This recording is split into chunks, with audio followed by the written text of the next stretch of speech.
Okay, so welcome to another episode of Singapore Real Estate Explained. So while Jervis is hugging koala bears in Australia, I'm going to take over his host for today. Hi, I'm Grace, and today we have our Director of Investment, Chris, who will be sharing and we'll be talking about another new launch that's coming up. So stay tuned to that.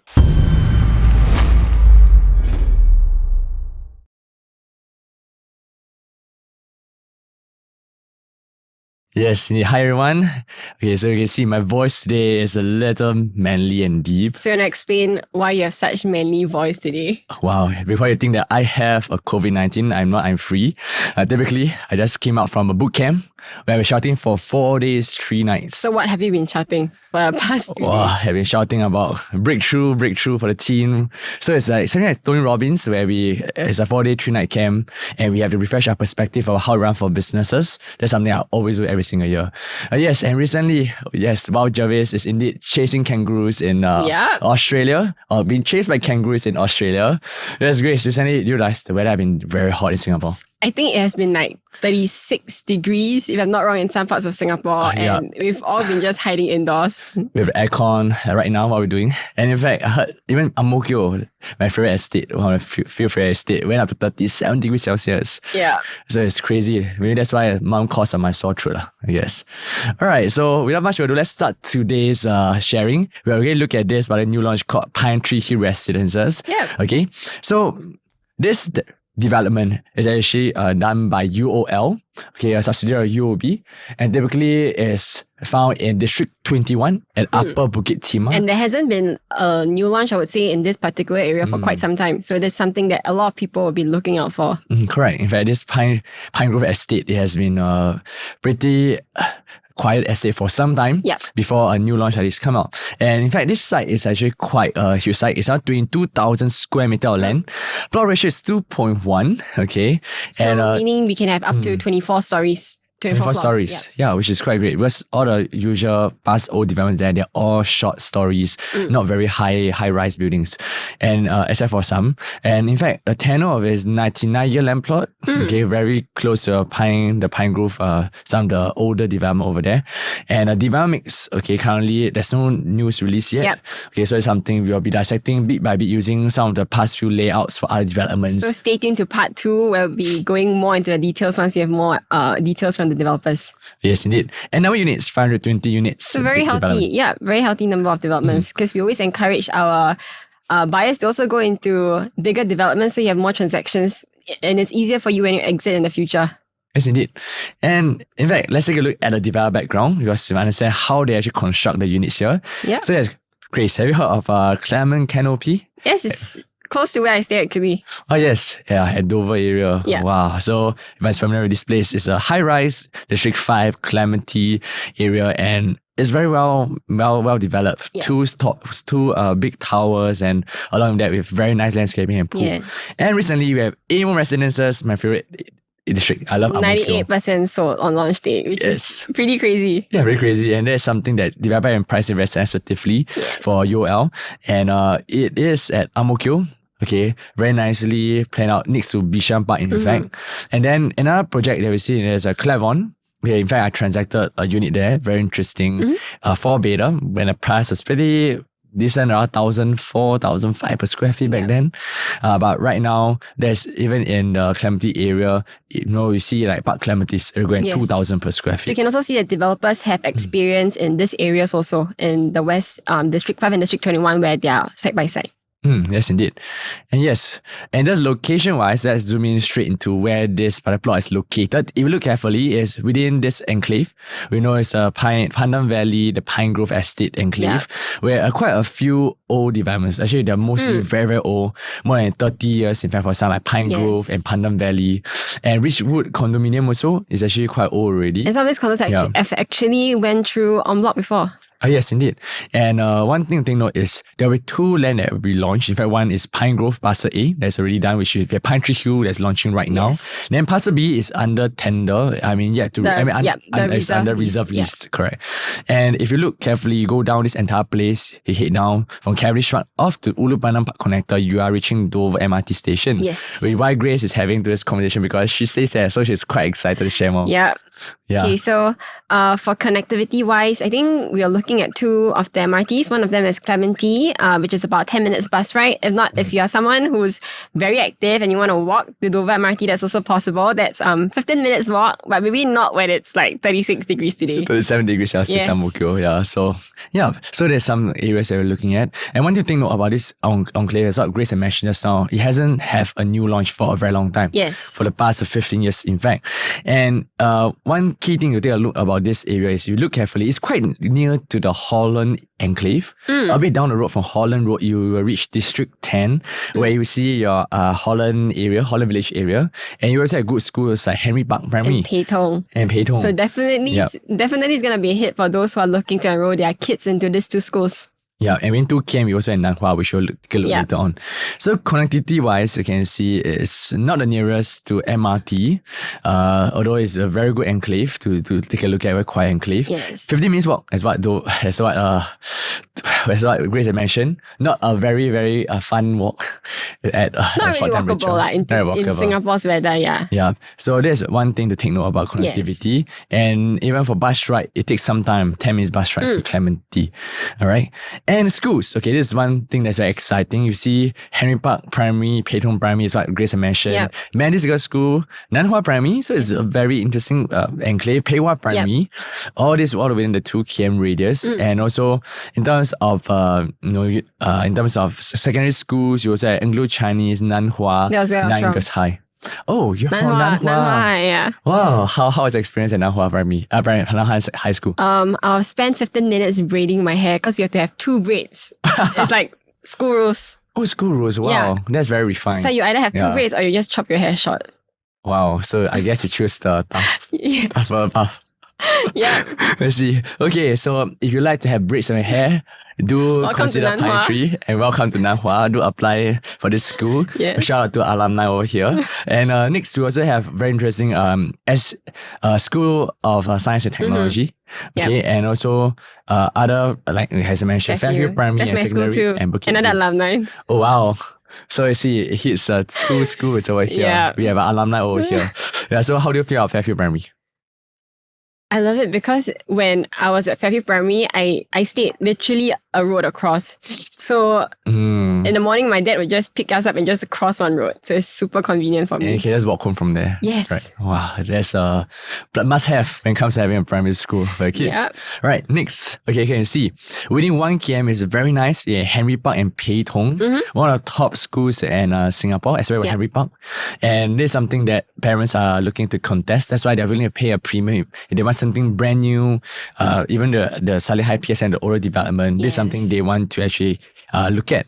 And if you look at in terms of amenities wise, like Clementi Mall, Grand Trail Mall, Bukit Timah Plaza, KP Mall, it's quite a nice area that is flush within two enclaves, like the more like the neighborhood enclave like Clementi area. Yeah. You also have like Bukit Timah Plaza, now And like, KP Mall. then you have Star Beauty Vista World. where Buona Vista is, and then you have the Beauty World, and then you also have your Holland Village where all your cafes, eateries are. So you're pretty close to a lot of amenities around you. Yes, indeed. Okay, but close is a relative thing because you still have to drive. Drive That's about, one thing. yeah. But even if you talk about Holland Village Enclave, it's a very nice place where expats are there. And you also go down, you have the Clementi, which is, so it's a very nice blend between the atas crowd and the neighborhood crowd. Yes. Yeah, and if you want to, if one thing to take note, there's also a Sunset Way a market over there also if you head down towards the private enclave.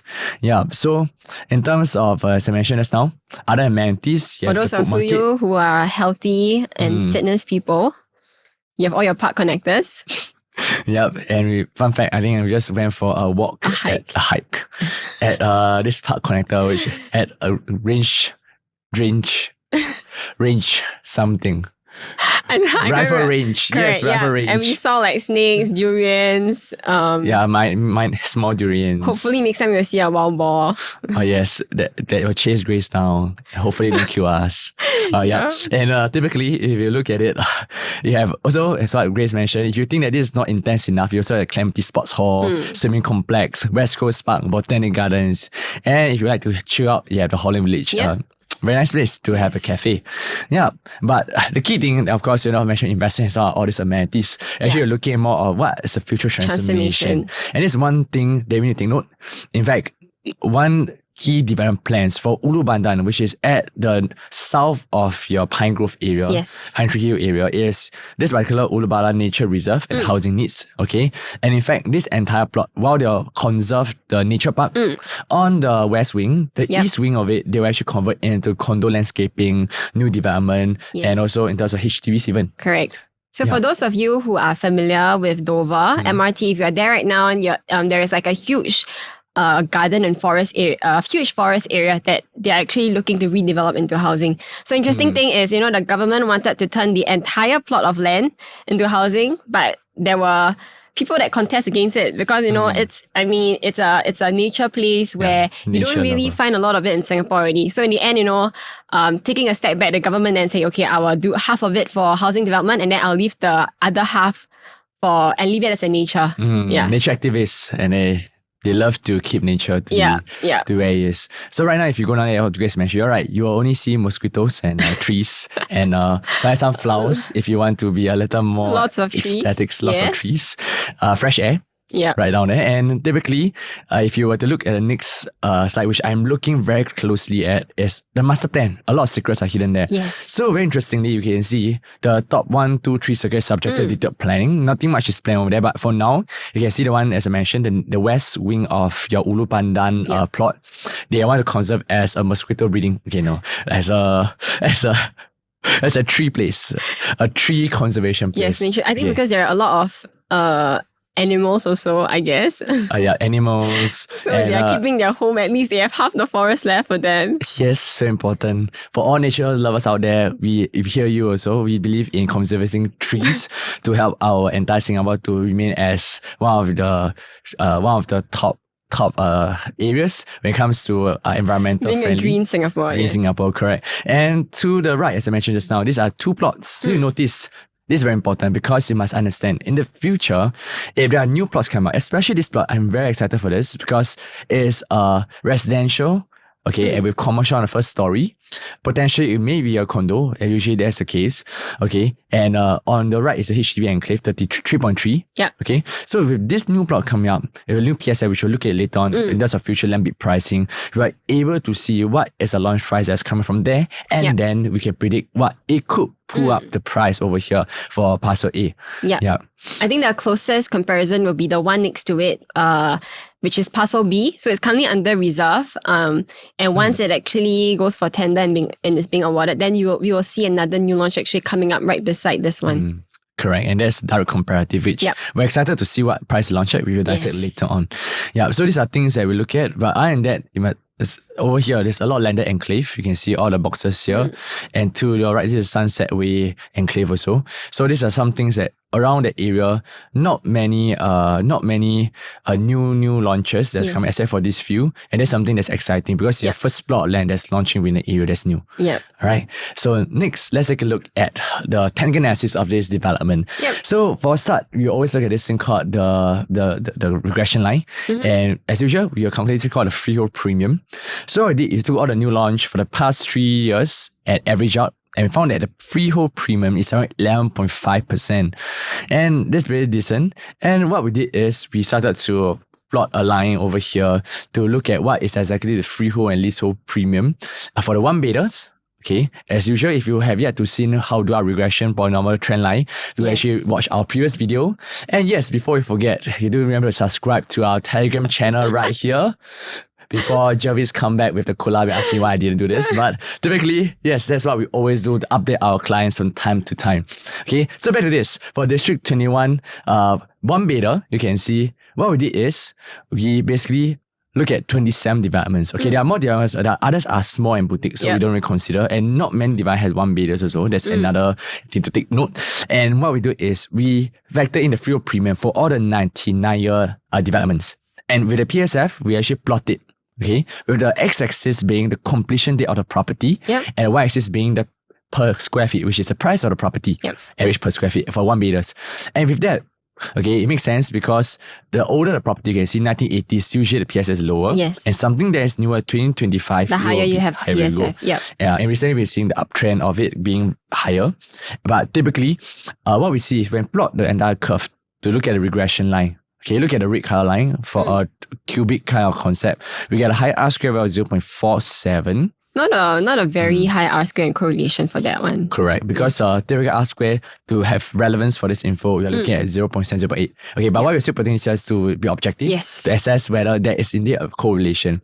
And why there may not be that high correlation for this kind of development is because different developments have different kind of layout. Some are huge, some are small, some have huge balcony. So there are more variance in this area. So that's the importance when looking at real estate also, because as much as we can look at the quantitative numbers, for real estate, there's still the qualitative part to it. Yes. So you still have to be on the ground knowing, how the floor plan looks like. Because sometimes you have, the PSF may seem cheap, but you have a lot of wasted space, or you have very weird layouts, or maybe the facing you're facing is not particular. So there's a lot of things they have to be on the ground and figure out, besides looking at the quantitative data. Definitely. And that's something that we are always on the ground. So typically, if you look at over here, as you see, R square is not the highest, 0.47. But what we can take a look at is, if you really factor this in, just to really look at it, average price of freehold is close to 2,438 per square feet. Okay, in 2027. Okay, in 3 years down the road, 4 years down the road. And average price for leasehold is going at around 2,157 if net of the freehold premium. So as I mentioned, this is not the most accurate in terms of measuring this. But right now the R square is not high, but just a quantitative analysis to see whether is there any correlation. If you see something very high correlation like 0.8 or 0.9, it means that perhaps a lot of the development there, they're quite homogeneous. It means the layout is quite similar, everything's comparative. So we follow a very consistent trend line to have correlation between each of the property and the PSF. Okay, but one thing to note is also look at supply and demand. What is 21, Upper Bukit Timah and Clementi Park area, you can see the supply for one beta is very low. See over here. But in terms of demand, it's not exactly very high either. It's moderate. It's not as highly demanded, which is understandable because a lot of people staying around there. There are many families in general. So the demand of this being expat based, especially District 21, may not be as high as compared to other areas. When we are looking for investment, sometimes we the things that we tell our clients is that don't enter into one beta, because it'll be very hard to exit in the future when the people you're exiting to are all families in the area. That's very important. Very good point. Yeah. So next, let's take a look at a two beta. Okay, first thing is the polynomial trend line. Once again, the R square is not the highest, it's 0.5. Okay, usually we look at 0.7, 0.8 to make sense of certain data point. But just for a quantitative analysis, something that I predicted is 2,307 per square feet for average price of freehold. Net of leasehold is 2,041. And one thing I must take note is in the area is very interesting. There are development that is like done in 2000, and also where the layout is not the best in terms of development. And there are others in 2020 that 2018 that has very big balcony that pulls on the PSM in the area. So that's something that we need to really factor that out, and we'll do that more later on in the quantitative analysis.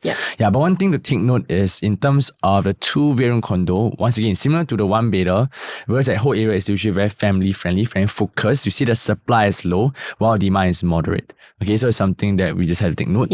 Okay, and that's understandable. Why supply is low is because haven't been any new launch coming out in the area. There's nothing for them to hedge against.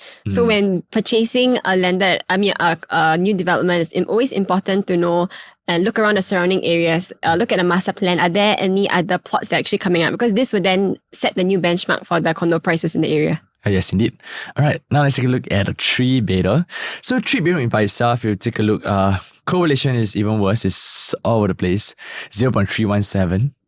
Okay, and it's quite understandable because of the fact of so many varying units. And usually the older events, very interestingly, they tend to be more nicely maintained, more nicely furnished. And as compared to some of the newer developments, at sometimes where the PSF with penthouses and things like that, it may not be always the best way to approach. And if you look very carefully in terms of the supply and demand, it's low and moderate. Okay, so this is similar, very similar to the 1 and 2 beta. Interestingly. All right. And last one, let's take a look at the 4 beta. 4 beta, once again, R square is not the highest either. Okay, at 0.35. But typically, if you look at the average price PSF, 25 to 22, okay, that's something that in the future they'll grow up to. But typically, if you look at something, the only sensible info they can really get from quantity analysis is over here. The supply demand curve, where you notice a 4-bedroom supply is very, very low in the area. which means with this new supply coming in and in the future demand, which is understandable when a new demand pops up, then more demand that floods in one big land plot, etc. We'll notice that the demand in this area will be much higher, and this will actually be one of the key layout if you can get in terms of this area in terms of a 4-bedroom condo. Yes, and on the ground, I think we are also seeing a lot of demand for bigger units, especially after COVID, where people realize the importance of having the space at home, because I think a lot of people are also working from home. So we are seeing increasing in demand for these bigger units also. Yes, indeed. Like one example is something like this nearby Cavendish Park. Yes. If you know, it's 99 years, close to 25 plus years already. It's old, but typically the price have went up quite a bit recently, almost like 20+%, because especially the bigger bedroom. Always old, but people just need a bigger bedroom. Yeah, and they're willing to pay the premium for this kind of size of units, which is, I wouldn't say very common in the condo market. Yeah. Yes, indeed. And the PSF went up by quite a bit because it was old, but it was cheap. It was a good PSF. Yes. And although area wasn't the best, but family love it. They are big size unit. Recently just had a call with a client who loved that development, although it's old because it has space. And some of them are just buying for school, the kids' schools,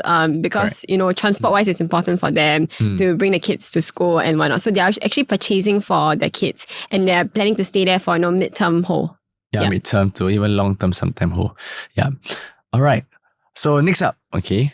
To wrap up, as usual, we always look at what could potentially be the launch price of this Pinetree unit, Pinetree development. And typically, UOL is very interesting. They always price it very sensitively, I notice. That's why Amo residents, you notice 98% launched. sold. Yeah, they do very good market analysis, and they hope to usually sell most of it at the start of the launch, because they don't want to hold too much inventory in the market. Yeah. So his Amo residences, 1,822 per square feet. They launched That's the break even. Oh yeah, that's a break even for a break even, and they launched at 2001, 15.3% on so average. Very healthy profit margin right there. Yeah. In fact, fun fact, some of my clients bought 1,009. One of my clients bought it at 1,009. Yeah. That's something that is quite amazing, because developers, when they launch first, they are more sensitive pricing, and we notice that people are going to take at 2,000 up to even 2,1. Yeah. They're more than happy to increase price and stage. So clients who buy 1,009, congratulations. That's something that we are always very happy to see that happening, especially with a developer that know how to price stage properly. Correct. And next, we also have another one, Clement Canopy. Okay, very interesting. 1,093, so it's 18.9%, 1,003 launch price, less than 20%, very healthy. Typically in the development over here, because they launched in 2017 period, market a little softer. So first 2 months is around 52% sold, but it was still sold out later on in 2019, when most of the the new launches is even much higher. Yeah. So these are things that we notice that that's important when it comes to entering the right price. Yes. Okay. And last but not least, we have our last one more development, which is Clermont. Same like one of my clients bought there. Okay. You can see on average launch price 1,006. Okay, my client bought at around 1,004 high 1,004, 1,005. And typically, even with that, the break-even price was only 15.3%. Yep. And this is once again very healthy. Yeah, and that's something that we are always looking out for. We don't want developers to rate us for extremely high profit margin. Yes. It's not a bad thing, but if the market is going to take it, it's okay. And that's why it's important to look at who the developer is also. Yeah, so there's something to check on the background to see how they have priced their launch in the past, and try to predict what will the launch pricing be coming up. Yes, and that's something that we're excited to find out more. Because good developers will help us price stage, and then ultimately it will be good for those who actually buy in earlier. But you also have to be careful of some that at the end towards the QC timeline where they actually drop prices. Yeah, there are some developer. One is, of course, the profit margin between the launch price and also the break even. But you also must do a quality analysis. Is this price that entering at actually a good entry price? Yeah. So that's another part we will discuss in the second portion for Pinetree. All right. So next, okay, in terms of a break even versus launch price, okay, this is something that we notice over the area. We're noticing that in terms of area-wise, okay, we have, for example, key residences, which we'll discuss more later in the quantitative analysis, much later, which is, we look at 1,003, 1,371, and if you think, note, this is a 999-year land plot.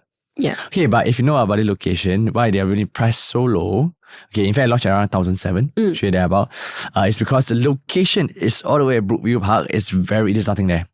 Okay, but recently there's a new MRT that came up. that they hyped the whole thing from 1,007, it went up to 2,000 plus. Yep. Just in a short frame of just like less than 2 years.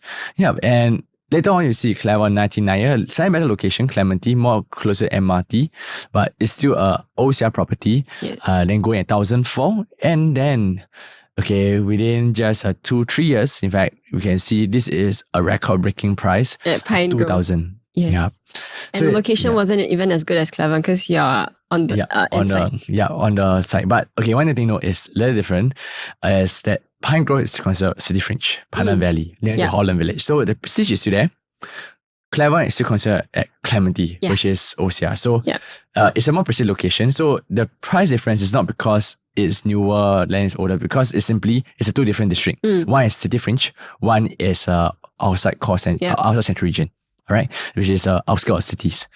Okay, so why we're looking at it, because from this we can be able to predict the developer launch price. So we want to make a guess, like what price do you think a developer launch at? It's a sure random number. Then looking at the past launches, you'll be expecting them to launch about 2.4 plus. Yeah. 2.4. Yeah, and that's something estimation you can see over here. 2.495.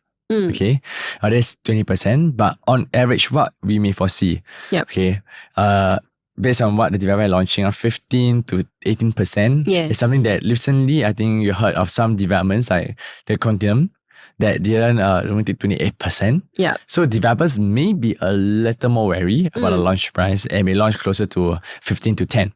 Yeah. So it's something they estimate based on if 10% break even is 2287 all the way to 2495. Yes. So there's some things that we are looking very closely to trace, because even something that recently that we transacted one unit at this is called Blossoms by the Park. Yes. At close to 22, it went up to almost 25, 26. Yeah, for some of the units. For lots of units. Okay, but locality there definitely Asia. It's actually that one is closer to one north area, which is a more common location. So this is something that we will be assessing more in the next video. Yeah. Alright, so let's take a look at what is the estimated launch price of this development. And so if you look at around 20% in Singapore, as I mentioned, it's 2495.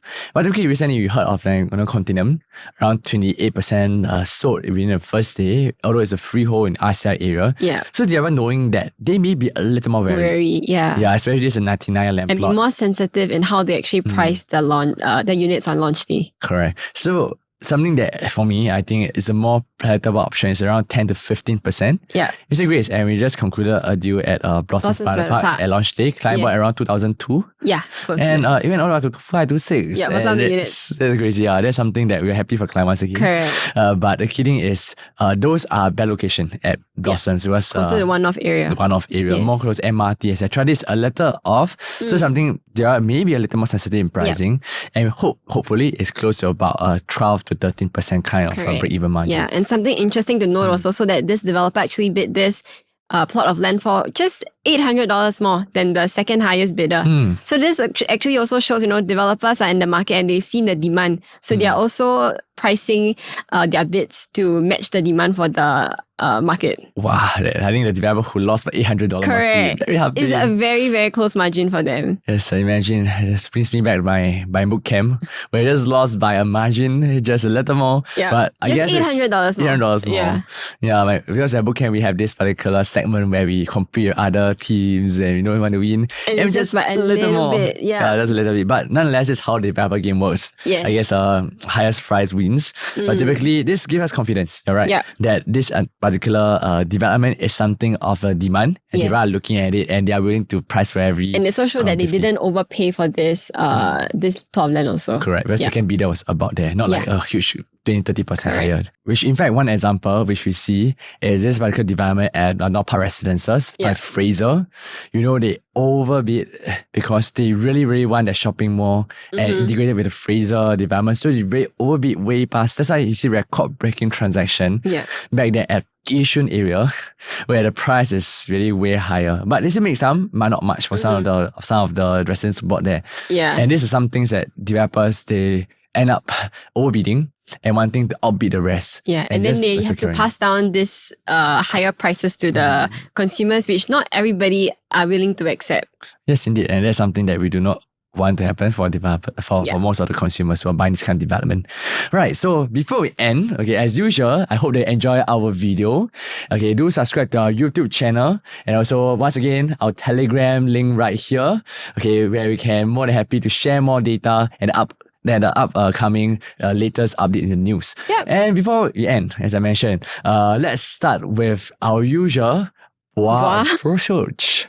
Usually it's Jerry doing it. So can you share what the boa is with our new listeners who first time seeing this video? Yes. So yes, boa approach is basically consists of buy, wait, and or avoid. Yes. So we have to choose an option of what we believe. So are you going to say it together? Yeah, I'm going to say it together. I know a 3, 2, 1 kind of scenario.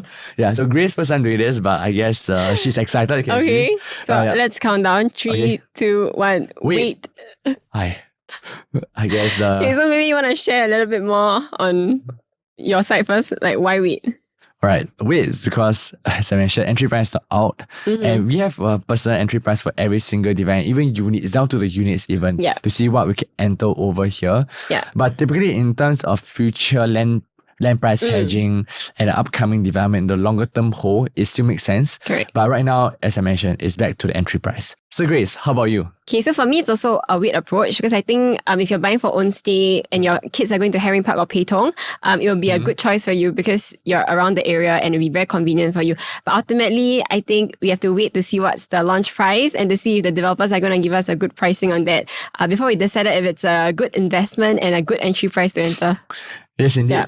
Entry price is king. Yes. Yeah, just like how Jervis, while he's fighting kangaroos and hugging koala bears in Australia and being chased by sheep. Wow, amazing life there.